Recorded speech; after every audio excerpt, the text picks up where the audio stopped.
This is the first time since 2010 that the Serbian would be playing a warm-up event before Wimbledon, as he continues his search for the form and consistency that has eluded him in the past year.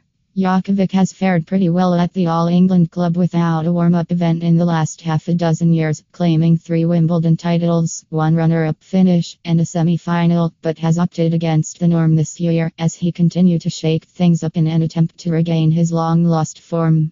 Djokovic's problems started at Wimbledon last year.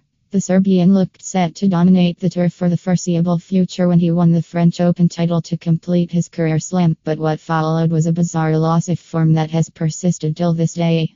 While Djokovic's third-round loss to Sampdoria last Wimbledon was a huge shock, it was generally perceived as nothing more than a minor blip which will be corrected in the next tournament. However, the then world number 1 won just one more title in the remainder of the season, the Rogers Cup in Canada, having picked up 6 trophies in the first half of the season.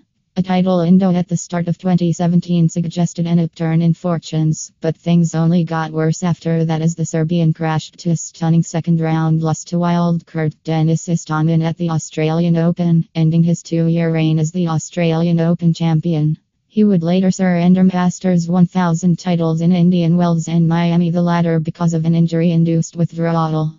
Things started looking up a bit during the clay court season, as Djokovic made some drastic changes to his support cast, splitting with his longtime team headed by Marian Vida, and bringing on Andre Agassi for the French Open, but it ended in massive disappointment as he was crushed by Dominic Thiem in the Roland Garros quarter-finals.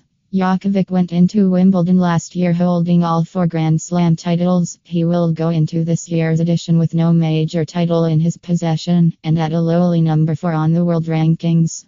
Can he retrace the road to redemption in Eastbourne this week? Djokovic has been handed a difficult start at Eastbourne, as he confronts the dangerous Vasek Pospisil in the second round on Wednesday.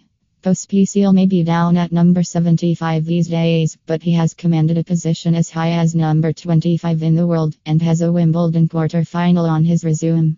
The Canadian is no stranger to opening round upsets, as he upended Andy Murray at Indian Wells earlier in the season.